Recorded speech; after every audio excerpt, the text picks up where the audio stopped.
بسم اللہ الرحمن الرحیم۔ میرے پیارے دوستو، السلام علیکم۔ ایک مرتبہ حضرت موسیٰ علیہ السلام کوہ طور پہاڑ پر اللہ تعالیٰ سے بات کر رہے تھے۔ حضرت موسیٰ علیہ السلام نے اللہ تعالیٰ سے پوچھا کہ اے اللہ، اس بستی میں سب سے بڑا گنہگار کون ہے؟ اللہ تعالیٰ نے فرمایا کہ اے موسیٰ علیہ السلام، اس گلی کے کنارے کھڑے ہو جاؤ۔ جو پہلا شخص گلی میں داخل ہوگا وہ صرف اس بستی کا ہی نہیں بلکہ پوری دنیا کا سب سے بڑا گنہگار ہے۔ یہ سن کر موسیٰ علیہ السلام کو بہت غصہ آیا۔ انہوں نے اللہ پاک سے فرمایا کہ اے اللہ، مجھ کو اجازت دے کہ میں اس کو پکڑ کر زمین میں دفن کر دوں۔ اللہ پاک نے فرمایا اے موسیٰ، اس کو کچھ نہ کرنا۔ اس وقت گلی میں ایک شخص داخل ہوا۔ اس کے ساتھ ایک بچہ تھا جس کی عمر 7 یا 8 سال تھی۔ موسیٰ علیہ السلام نے اس شخص کو آتے ہوئے دیکھا، لیکن انہوں نے کچھ نہیں کیا کیونکہ اللہ پاک کی اجازت نہیں تھی۔ اگلے دن حضرت موسیٰ علیہ السلام پھر پہاڑ پر پہنچے۔ اللہ پاک سے باتیں کرتے ہوئے انہوں نے پھر اللہ سے پوچھا کہ اے اللہ، اس بستی میں میرے علاوہ سب سے نیک انسان کون ہے؟ اللہ تعالیٰ نے فرمایا کہ اے موسیٰ علیہ السلام، اسی گلی کے کنارے پر کھڑے ہو جاؤ۔ جو سب سے پہلا شخص گلی میں داخل ہوگا وہ اتنا نیک ہوگا کہ تمام ولیوں کا بادشاہ ہوگا۔ حضرت موسیٰ علیہ السلام بڑے خوش ہو کر نیچے اترے، غسل کیا، اچھے کپڑے پہنے اور سوچا کہ وہ آئے گا تو میں اس سے مصافحہ کروں گا، گلے ملوں گا، اس کی پیشانی کا بوسہ لوں گا۔ اور موسیٰ علیہ السلام گلی کے کنارے جا کر کھڑے ہو گئے، بہت ادب کے ساتھ کھڑے ہوئے، مگر یہ دیکھ کر حیران رہ گئے کہ وہی شخص اپنے بیٹے کے ساتھ آ رہا ہے جو کل بڑا گنہگار تھا۔ انہوں نے دل میں سوچا کہ میں اس کے گلے نہیں لگوں گا، اور فوراً دوڑے دوڑے پہاڑ پر گئے۔ اللہ پاک نے فرمایا کہ اے موسیٰ، کچھ نہ کہنا، میں اچھی طرح جانتا ہوں کہ تم کیا کہنے آئے ہو۔ کل جس سے بڑا کوئی گنہگار نہیں تھا، آج اس سے بڑا کوئی ولی نہیں۔ اللہ پاک نے فرمایا کہ اے موسیٰ، میری عزت اور جلال کی قسم، کل جب وہ گلی سے گزرا وہ سب سے بڑا گنہگار تھا، اور آج اس سے بڑا میرا کوئی ولی نہیں۔ تو حضرت موسیٰ علیہ السلام نے پوچھا کہ اے اللہ، کل کا اتنا بڑا گنہگار آج کا اتنا بڑا ولی کیسے بن گیا؟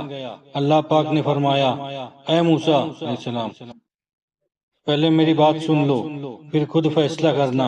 جب کل وہ یہاں سے گیا، اس کے ساتھ ایک چھوٹا بچہ تھا۔ کچھ دور جانے کے بعد بچے نے پہاڑ دیکھا، تو بچے نے اپنے باپ سے پوچھا کہ ابا، یہ کیا ہے؟ تو باپ نے جواب دیا، بیٹا، یہ پہاڑ ہے۔ اس پر بیٹے نے پوچھا، ابا، اتنا بڑا پہاڑ، اس پہاڑ سے بڑا بھی کچھ ہے کیا؟ تو باپ نے جواب دیا، بیٹا، یہ زمین پہاڑ سے بھی بڑی ہے، کیونکہ اس زمین پر ایسے نہ جانے کتنے پہاڑ ہیں۔ بیٹا کہتا ہے، اچھا، یہ پہاڑ بہت بڑا ہے اور پہاڑ سے بڑی زمین ہے۔ ابا، زمین سے بڑا بھی کچھ ہے کیا؟ تو باپ نے جواب دیا، ہاں بیٹا، اس زمین سے بڑے سمندر ہیں۔ بیٹا سمجھ جاتا ہے کہ پہاڑ بہت بڑے ہیں اور پہاڑ سے بڑی زمین ہے اور زمین سے بڑے سمندر ہے، اور ابا، سمندر سے بڑا بھی کچھ ہے کیا؟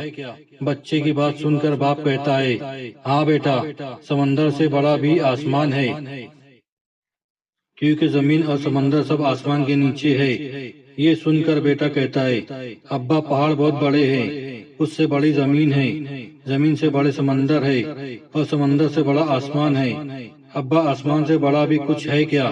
یہ سن کر باپ رونے لگتا ہے اور روتے روتے کہتا ہے کہ بیٹا، پہاڑ سے بڑی زمین ہے، زمین سے بڑے سمندر ہے، سمندر سے بڑا آسمان ہے، اور آسمان سے بڑے تیرے باپ کے گناہ ہیں۔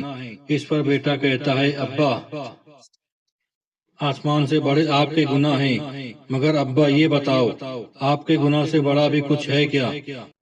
یہ سن کر اس کا زور سے چیخ مارتا ہے اور کہتا ہے، بیٹا، میرے گناہوں سے بڑھ کر میرے اللہ کی رحمت ہے، کیونکہ میرے گناہ محدود ہیں، مگر اللہ پاک کی رحمت کی کوئی حد نہیں۔ میرے گناہ ختم ہو سکتے ہیں، مگر اللہ پاک کی رحمت کبھی ختم نہیں ہو سکتی۔ یہ باتیں بتا کر اللہ پاک موسیٰ علیہ السلام سے پوچھتے ہیں، موسیٰ علیہ السلام، بتا، میں اس شخص کے بارے میں کیا فیصلہ کروں جو یہ کہتا ہے کہ میرے گناہوں سے بڑے میرے اللہ کی رحمت ہے، اس نے مجھے رحمان کہا ہے، بتاؤ میں اپنی اس بندے کے ساتھ کیا معاملہ کروں؟ موسیٰ علیہ السلام فرماتے ہیں، اے اللہ ایسے انسان کو تو بخش دے۔ اللہ پاک نے فرمایا، میرے پیارے موسیٰ السلام، تم نے تو کہا میں اسے بخش دوں، مگر میں نے تو اس انسان کو بخش بھی دیا اور اسے اپنا ولی بھی بنا لیا، اور بغیر حساب کتاب اس کے لیے جنت کا فیصلہ بھی کر دیا۔ ذرا سوچے ناظرین، حضرت موسیٰ علیہ السلام کے دور کا ایک گنہگار اللہ پاک کو رحمان کہے اور اللہ پاک کی رحمت کی امید رکھے تو اللہ پاک اسے اپنا ولی بنا لیتے ہیں اور اس کے لیے بغیر حساب کتاب جنت کا فیصلہ بھی کر دیتے ہیں۔ تو ناظرین، ہم آخری نبی صلی اللہ علیہ وسلم کے امتی ہیں، اگر ہم سچے دل سے توبہ کریں تو کیا اللہ پاک ہمیں معاف نہیں فرمائیں گے؟ اللہ پاک سے دعا ہے کہ اللہ پاک ہمیں سچی اور پکی توبہ کرنے کی توفیق عطا فرمائے۔ آمین یا رب العالمین۔ ایسے معتبر اور مستند واقعات کے لیے ہمارا چینل ایمان افروز واقعات کو سبسکرائب کریں۔ جزاک اللہ۔